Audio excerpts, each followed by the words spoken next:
হিমন্ত বিশ্বকৰ্মা ডাঙৰীয়া, আপোনাৰ কিমান বছৰ ক'লে 57 যিয়ে হওক, আপোনাৰ জন্মদিনৰ শুভকামনা জ্ঞাপন কৰিছোঁ। কাৰণ আমি আপোনাক বহুত আশাৰে আচলতে মুখ্যমন্ত্ৰী বনাইছিলোঁ। নহ'লে চাওক দেই, এই যে আপোনাৰ জন্ম শুভকামনা দিছোঁ, ৰাইজে দিছে, ইয়াতে কেইটামান কেটেগৰী আছে।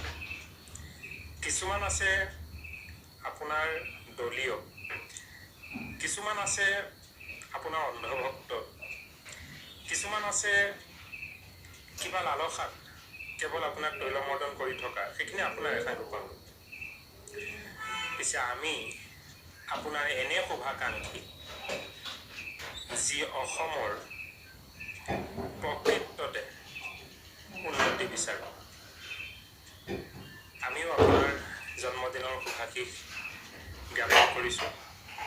ভগৱন্তই আপোনাক সুশ্ৰী কৰি ৰাখক, লগতে আপোনাক সেইখিনি শক্তি দিয়ক প্ৰকৃতাৰ্থত অসমীয়াৰ কাৰণে, স্বদেশ স্বজাতিৰ স্বভাষা সংস্কৃতিৰ কাৰণে কাম কৰিবলৈ আপোনাক শক্তি দিয়ক। আপোনাৰ মতি শুদ্ধমতি কৰি ৰাখক। হিমন্ত বিশ্ব শৰ্মা মহোদয়, আপোনাৰ জন্মদিনত বাৰু আমি শুভেচ্ছা জ্ঞাপন কৰিছোঁৱেই, কাৰণ আমি এখন সপোনৰ অসম আশা কৰিছিলোঁ আপোনাৰ ওপৰত। প্ৰফুল্ল মহন্তৰ দিনৰ পৰা জীয়াটো ভুগি ভুগি ভুগি ভুগি মানুহে আহি আহি সৰ্বাকাই পাত হ'ল। মাজত কংগ্ৰেছৰ কেইজনৰ কথা বাদেই দিলোঁ। আহি আপোনাত মানুহে এক বিশেষ আশা পুহি ৰাখিছিলে মনত।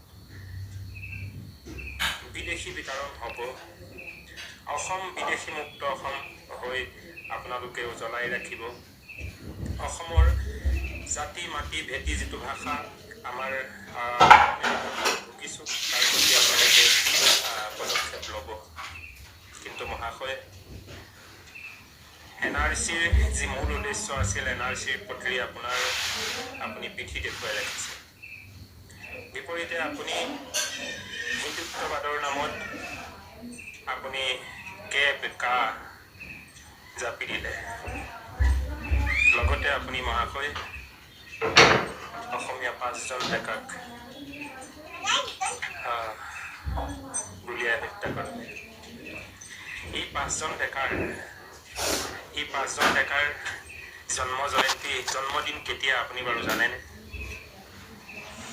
এই যে কা আন্দোলনত 5জন ল'ৰাক আপুনি গুলীয়াই মৰালে, এই 5জন ল'ৰাৰ জন্মদিন কেতিয়া আপুনি বাৰু কেতিয়াবা অনুমান কৰিছে?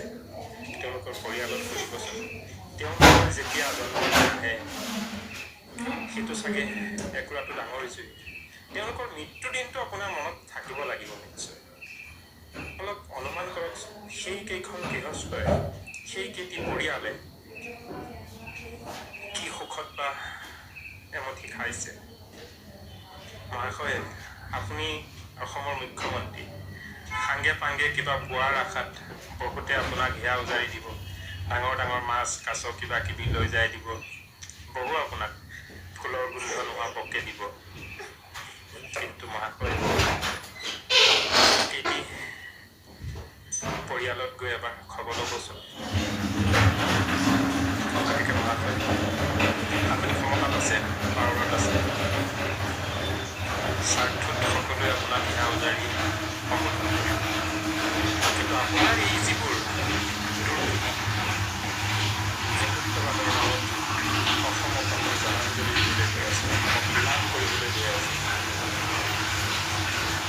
এই ক্ষেত্ৰত অসমীয়াই আপোনাক কেতিয়াও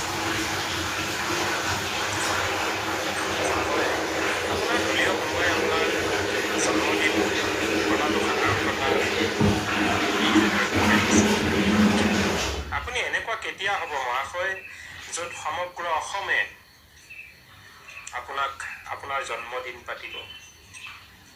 আপুনি ফ্ৰী চাউল, ফ্ৰী ঘৰ এনেধৰণে দি কিন্তু অসমীয়াৰ বুকুত সোমাব নোৱাৰে। ইয়াৰ দ্বাৰা আপুনি অসমীয়া মানুহখিনিক নিষ্কৰ্মা কৰি পেলাইছে, এলেহুৱা কৰি পেলাইছে। এই যে ফ্ৰী চাউল, এই যে 1200 টকীয়া কিবা কিবি দি চৰকাৰী সাহায্য আমি নুই নকৰোঁ। শিক্ষা আৰু চিকিৎসা মূলতঃ চৰকাৰী ফ্ৰী হ'ব লাগে সম্পূৰ্ণ। তাৰ বাদে যিসকল দুখীয়া নিচনা সেইসকলৰ অৱশ্যেই সেইসকলক সহায় কৰিব লাগে। কিন্তু এই যিটো আপুনি ফ্ৰী কোটা ব্যৱস্থা কৰিছে, অৱশ্যেই ইয়াৰ দ্বাৰা আপুনি সেই মানুহখিনিৰ পুতৌ অৱশ্যেই হ'ব, আপোনাৰ হেপী বাৰ্থডে অৱশ্যেই কৰিব। কিন্তু সমগ্ৰ অসমে আপোনাক মনত ৰাখিব পৰা হিমন্ত বিশ্ব শৰ্মা আপুনি কেতিয়া হ'ব? আপুনি নাগপুৰৰ ধান্দাটো বাদ দিয়ক। আমি কাহানী ভাৰতৰ নাছিলোঁ, আজি আছোঁ, তাত আমাৰ কোনো আপত্তি নাই। ইয়াৰ অৰ্থ এইটো নহয় যে আমি নিজস্বতাক উদঙাই এৰি দি এইখন ৰাজ্যক আপুনি এবাৰ চকু মাৰি চাওকচোন। নিজস্বতাক এৰি কোনোবাই ভাৰতীয়বাদ কৰিছে নেকি? নিজৰ যিটো ভাষা সংস্কৃতি জাতীয়তাবাদ তাক এৰি কোনোবাই ৰাজনীতি কৰিছে নেকি? প্ৰত্যেকে যিটো নিজৰ জাতীয়তাবাদ তাক সদায় মুখ্য স্বৰূপত ৰাখিহে বাকী ৰাষ্ট্ৰীয়ভাৱে ৰাজনীতি কৰিছে। কিন্তু আপুনি কি কৰিছে? আপুনি নাগপুৰক সন্তুষ্ট কৰিবলৈ গৈ হিন্দুত্ববাদৰ স্বাৰ্থত গোটেই অসমকে আপুনি শেষ কৰি পেলাইছে। মহাশয়, আপোনাৰ বাৰ্থডেত মোৰ দৰে অজস্ৰজন আপোনাৰ শুভাকাংক্ষীয়ে আপোনাক আক্ষেপেৰে আমি অনুৰোধ কৰিছোঁ, আপুনি নাগপুৰৰ দালাল কৰিব এৰক। আপুনি হিন্দুত্ববাদৰ চোলাটোৰ আঁৰত আপুনি ৰাজনীতি কৰা বন্ধ কৰক। আপুনি অসমীয়া, অসম এখন স্বতন্ত্ৰ আমাৰ দেশ আছিল। অসমক আপুনি ভাল পাবলৈ শিকক প্ৰকৃতাৰ্থত। আশা কৰোঁ আকৌ সেই বঙালীকে আপুনি আনিবলৈ আপুনি প্ৰযোজ্য কৰিছে, যাৰ পৰিপ্ৰেক্ষিতত আপুনি 5জন ল'ৰাক বিনা শিক্ষাই গুলিয়াই মাৰিলে। আপুনি এজন হিমন্ত বিশ্ব শৰ্মা হোৱাটো বিচাৰিছোঁ। নিশ্চয় আমি সপোন দেখিছিলোঁ, আশা কৰিছিলোঁ আপোনাক। আপোনাৰ শুভ জন্মদিন।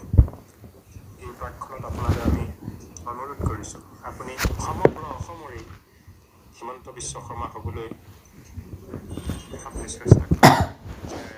অন্যথা ঘূৰি ঘূৰি ভোটটো আপোনাক দিলেও কিন্তু মহাশয় পাপে আপোনাক নেৰিব। এষাৰ কথা মনত ৰাখিব। আপুনি এষাৰ কথা কৈছিলে, আপোনাৰ দেউতাৰ কিবা পাপ হৈছিল বোলে, গতিকে কবিৰ কেঞ্চাৰ।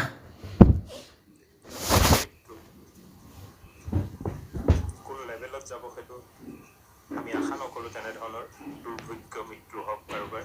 কিন্তু কৰ্মৰ ফল ই অৱশ্যম্ভাৱী। গতিকে মহাশয়, আপোনাৰ সুবুদ্ধি উদয় হোৱাটো আশা কৰিলোঁ। শেহত ৰাখিছোঁ। জয় আই অসম, জয় হিন্দ। মই ধৰ্মকান্ত নাথ, অসমীয়া, মই সনাতনী। কোৱাৰ প্ৰয়োজন নাই যে মই ভাৰতীয়, কিন্তু মই অসমীয়া। মই অসমীয়া হৈ থাকিলেই মই ভাৰতীয় সনাতনী হৈ থাকিব পাৰিম। মই ভাৰতীয় হ'বলৈ গৈ, হিন্দু হ'বলৈ গৈ মই অসমীয়াত্বক জলাঞ্জলি দিয়াটো এইটো কোনো কাৰণে গ্ৰহণযোগ্য নহয়। মই যেতিয়া নিজৰ ঘৰতে মই অসমীয়া হৈ থাকিব পাৰিম, ইয়াৰ অৰ্থ মই মোক দেখিলেই ভাৰতীয় মানুহে অনুমান কৰিব পাৰিব।